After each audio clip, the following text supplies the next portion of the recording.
Yes, hello, and welcome to Pet Talk with me, Anna Isabel, and it's Teddy. Hello, Teddy. Teddy, can you look at the camera? No, over there. There's the camera. Good boy. Good boy. Can you say something? Are you going to speak? There, well, thank you very much. That's lovely. Well done. Well, that's us, but my guest today is our wonderful agility teacher, and it's Chantal. Hello, Chantal. Hello, how are you? We are very well. We are hot, and Teddy is a little bit bothered, but he's with us and he's interested. He's looking vaguely in the camera's direction, so he knows something going on, which is lovely. And I'm sure that you have lots of memories of Teddy in fields paying attention and not paying attention. I do, yeah. How long ago was it now? Because I've been in South Africa for nearly 3 years. So yeah, wow. Oh my gosh, time just flies, doesn't it? It really does. So then, agility. I thought we would talk agility today because that's one of our big expertise topics, I guess, because you actually do agility for Crufts, don't you? Yes, well, I've got 3 of my Shelties have all competed at Crufts. One of them has done well. Actually, they've all done really well. They've either been runner-up or they've won at Crufts. So they've all done really well. Savannah was also, she competed at Olympia twice for me. She was in the England and the GB squad as well. So yes. To agility. Do you know, it's just become a real passion. So like, I'm, as you know, a dog trainer and behaviorist as well. And I just love doing stuff with my dogs. And just at the time, I don't know, it just looked like lots of fun. And I just wanted to I love to run around with my dogs and do something kind of energetic as opposed to doing anything I don't know, competitive obedience or anything like that. And I think the dogs really love it.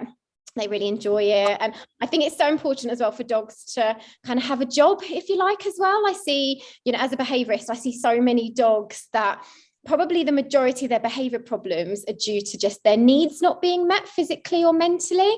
And so especially for young, fit, active dogs, agility can be a really good solution for that, especially if you've got high drive dogs. I've got collies, for example, so they, as well as agility, they do other stuff as well, but I just think dogs love agility. Teddy definitely loved it, didn't he?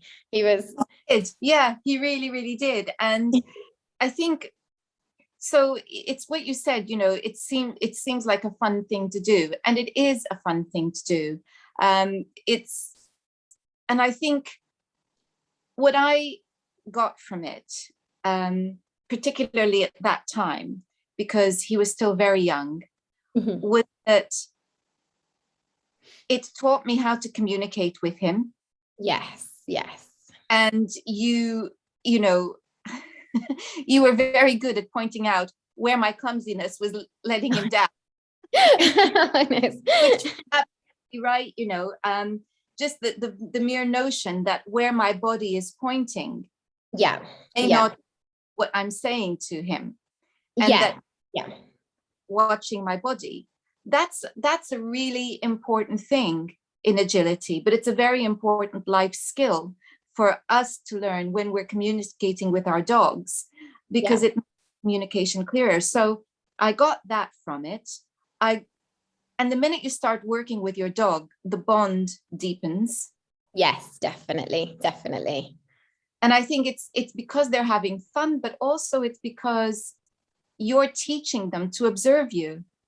Yeah, no, absolutely. And I think you're right there, Anna. The first point you made about, is very much like your body. So you might be saying tunnel, for example, and your body might be facing the opposite direction or another angle, and they're always going to follow your body. And I think really important, because I think people don't realize that dogs very much communicate via body language.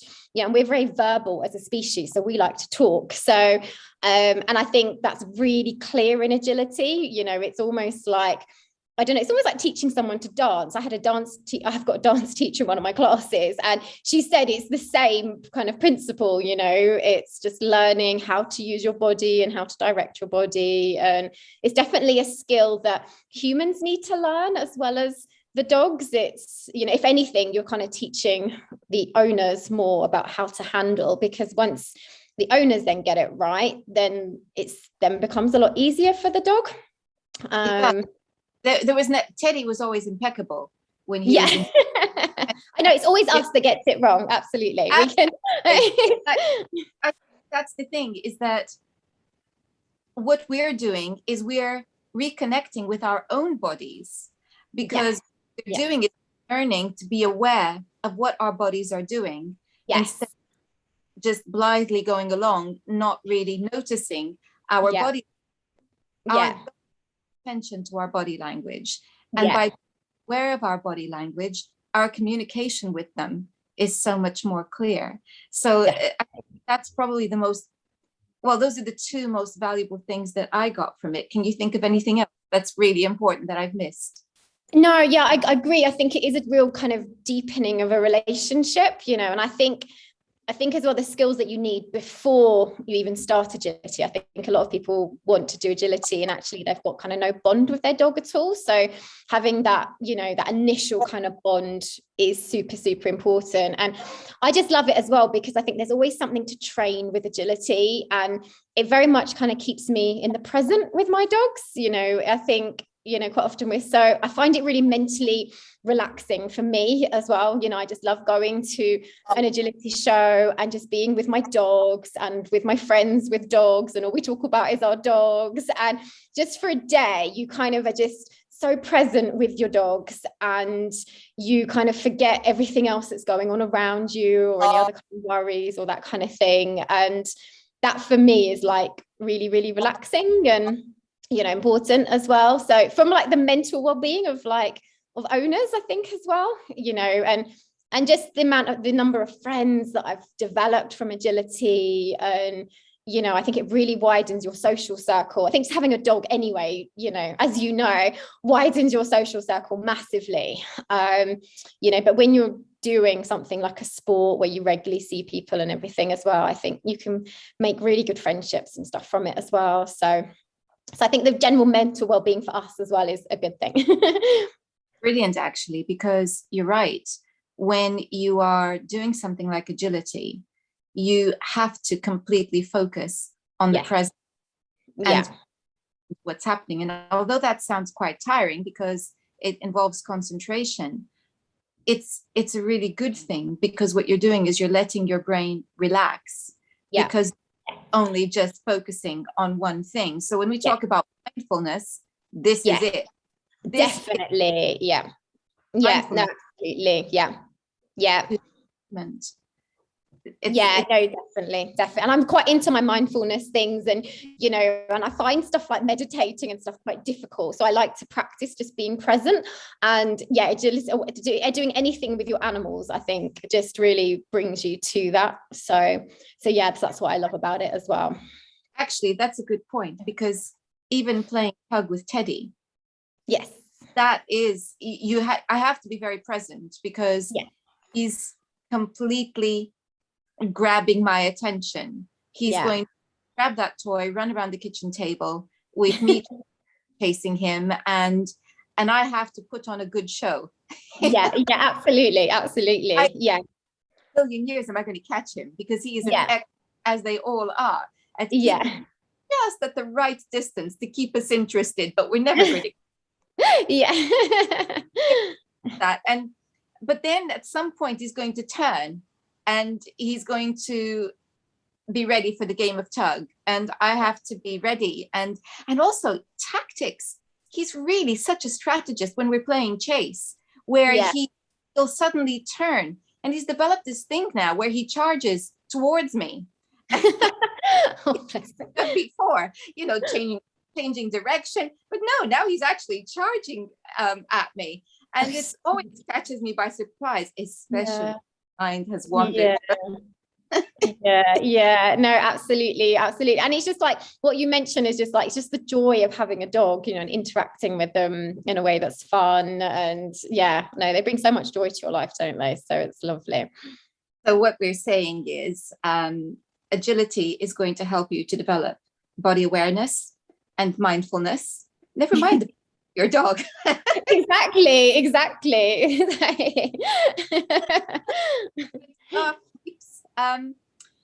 Okay, so what about what would you say is the right age for a dog to start agility? So there's lots of things that you can actually do with puppies. But without actually going over jumps and, that sort of thing. So to actually, they kind of say like you need the bones to be fully developed and, growth plates to effuse before starting jumping or anything like that. But to be honest, there's so many skills that the dog needs even before you start to get to the equipment that you can just start doing with puppies, so you can start building on your relationship with your puppies. That for me is the most important thing, because if you don't have a relationship with your dog, and that does take months to kind of build up, to have a working relationship where your dog is focused on you and, wants to work for you and do stuff with you, that can take time. So I think a lot of like the time as puppies is spent just building up that focus, playing different kind of engagement games, making sure they've got good off-lead control, recall. You want them ideally to be, really into rewards. So you can start practicing playing lots with toys, getting them to drive onto a toy up ahead, or even if they're not into toys, you can use food. All the handling skills that you've done with Teddy when you were doing agility, you can practice those kinds of things again when they're puppies without any equipment. So teach them to like run along the side of you, on both sides, and you can practice your pivots, and there's lots of actually handling maneuvers that you can do. I think as well, teaching puppies to be confident on lots of different surfaces and in different environments, and just the general kind of socialization. But that's even more important if you want to do agility, because again, there's things like seesaws, there's dog walks and A-frames, the things that are quite high up, and again, it's handy to have like as confident a dog as possible before starting agility. I mean, certainly nervous dogs and rescue dogs and things can do agility as well, and it can actually really help with their confidence. But it's important to kind of do all those things before just getting the dog straight on the equipment. I think teaching them self-control is also really important as well. So there's lots of exercises you can do with food and toys and that kind of thing, and then just teaching them like some basic kind of obedience as well, so making sure that they have got good focus on you around other people and other dogs, making sure they've got good recall, making sure that you can start getting them to stay, for example. So there's actually loads of different things that they can do before even kind of starting all of the equipment. So I think at this point we need to fess up a little bit, because although we're making it sound like by the time you get to agility, your dog is going to be perfectly well behaved. Yeah, no. Definitely not. One, you're going to have this amazingly well-behaved dog. The reality is somewhat different, because breeds play a part in this. So, I'm sure that your Shelties and Collies would find focusing on you much easier at an earlier age than my super social cockapoo, who thought anytime there were loads of dogs, it was party time. So, and I think, I don't know, one of the things that I really learned with Teddy was that maturity, emotional maturity. Part, because it's almost as though I still had to do all the training, because what I was doing was building the relationship, teaching him the language. but he needed to mature in order to develop the kind of focus that meant that he wasn't so easily distracted. Yeah. That's no, definitely. Always from just from the youngest age, from 9 weeks, I could get him to do just about anything, focus on me. He was just the perfect puppy indoors. Let him out. Outside. That was it. I ceased to exist. I used to carry freshly cooked liver with me around. I was every dog except Teddy, who wanted to do everything all at once. And that was it. So maturity plays a part. I think breed plays a part too.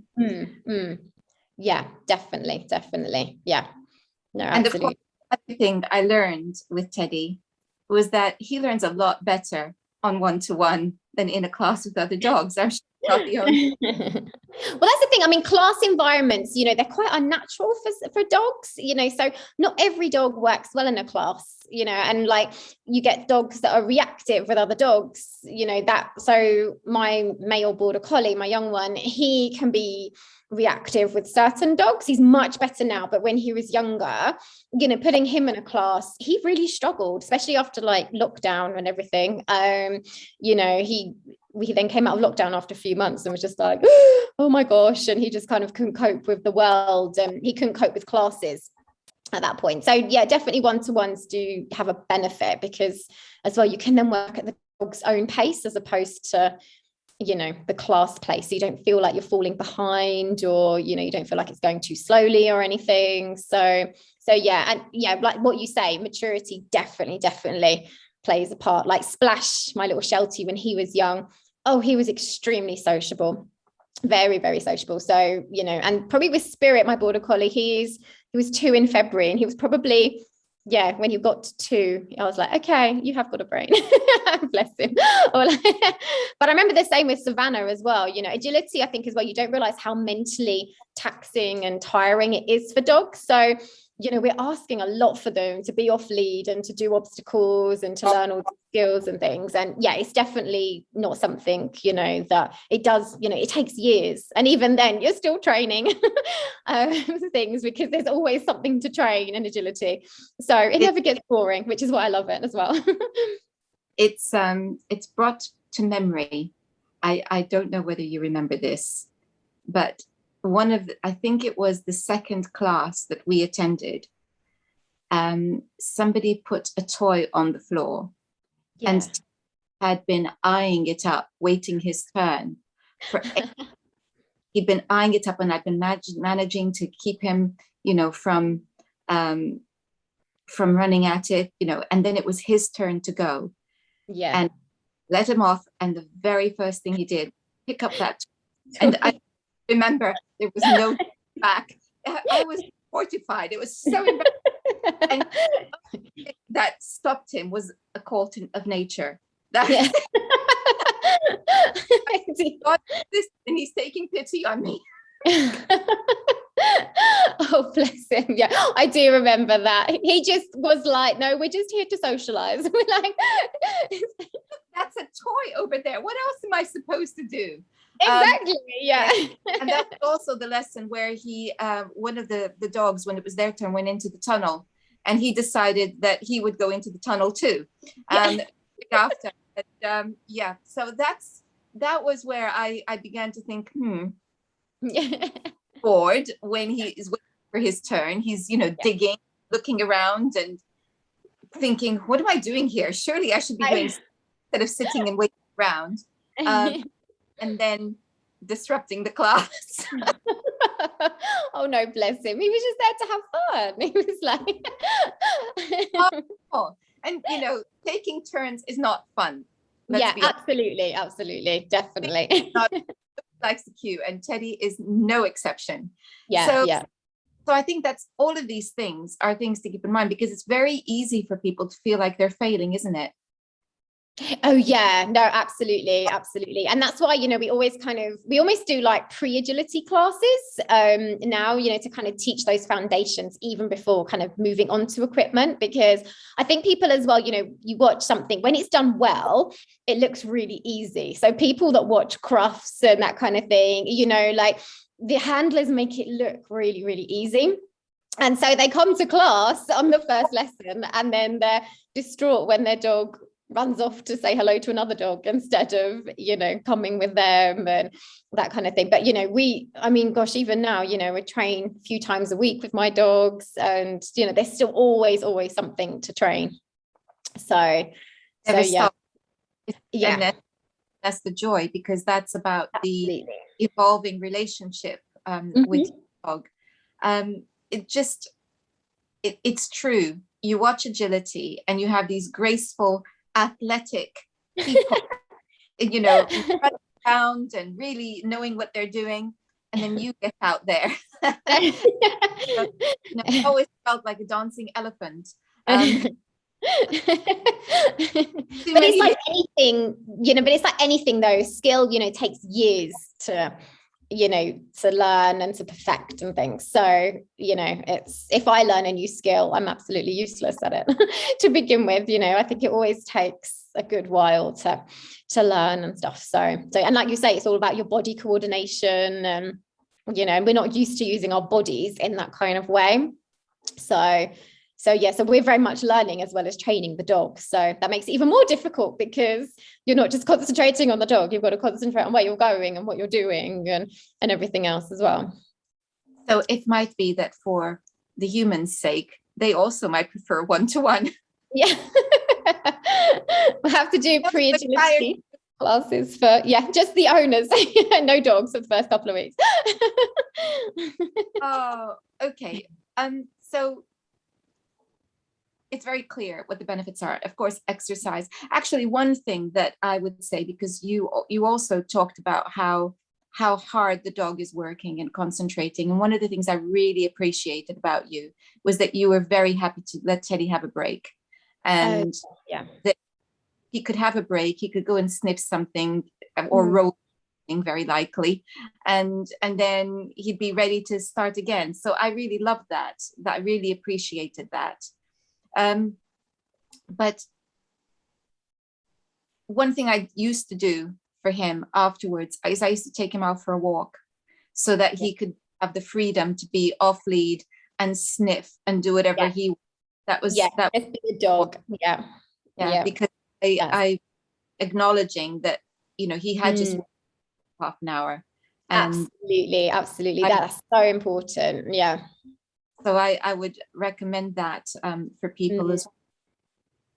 If somebody wants to start doing agility with their dog, what would you recommend? How would you recommend they go about looking for a good teacher? Because I have heard some very sad stories about dogs being, forced, to go in tunnels when they were afraid and all that.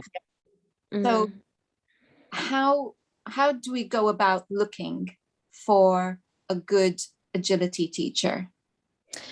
Dog training is one of those industries, unfortunately, it's really unregulated, so it's what I'd probably recommend doing though is definitely, I think most trainers these days are positive reinforcement trainers, especially those that do compete, with their dogs at a high level. I would perhaps always, there's actually a website called agilitynet.co.uk, I think it is. You can, registered clubs are on there, and I'd always perhaps recommend going to a couple and just going to view a class, and just make sure that you're comfortable with the methods that they use, and how many are in a class, what exactly they're doing and everything, because you need to feel comfortable with your trainer. And I don't know about you as well, but like obviously we've stayed in touch, and I stay in touch with so many of my clients, and they always become friends, so I think it's important to kind of have a trainer that is going to suit your personality, and that you like the look of their training style and that kind of thing. And I'd probably say that would be like the most important thing. I agree. that's exactly what I did. I found you by looking for positive reward training. Those were, and in fact, every teacher I've worked with, I've looked for that. Yeah. And then, I look at what people are saying and that kind of thing. And that's how I found you. I thought, oh, you sound like the right person. And of course, the fact that we're still talking shows you were. Definitely. Yeah. And I'll always be very grateful. And I think you're right. I think when you live with another species and it's the first time that you are living with a member of that species, you are in completely foreign territory, especially if you haven't grown up with animals around you. Yeah. I had the advantage of having been a teacher. Okay. Yeah. So I understood teaching methods. Yes. And it's the same, isn't it? It's exactly the same. You have to motivate. You to understand that if your dog doesn't get it, you break it down, you make it smaller. You allow breaks, and you will make progress in that way. So it was easy for me. I got that. But it was getting the language right and knowing how to do it. And so I had some books when Teddy first arrived. I counted the days for my first puppy class. and essentially what I feel is that all the wonderful teachers who were a part of Teddy's first 3 years particularly are, for me, the most wonderful resource that I happened to stumble upon. And they're absolutely precious to me, which is why you're here. Conversation, because I wanted to share your expertise with everybody as well. So this is important. Choose the right teacher. Don't rush into it. It's that person is an expert, or should be an expert that you can approach and ask questions and rely on. And that's valuable. So great. I'm glad there's a website. I didn't know about that. And absolutely. Again, I think clubs can just register on there. So again, I would highly recommend just going there, to a class, making sure dogs aren't, forced to do anything they don't like. Because I remember actually you saying about horrible classes, my little Papillon. Do you remember Honey? The first agility class I took her to, again, was quite forced methods, and she was just not happy, bless her. And I went to one class and I was just like, okay, no, I'm not putting my dog through this again. Agility should be fun, or all dog training should be fun. It's we should never have to use force or anything like that to make our dogs do something. So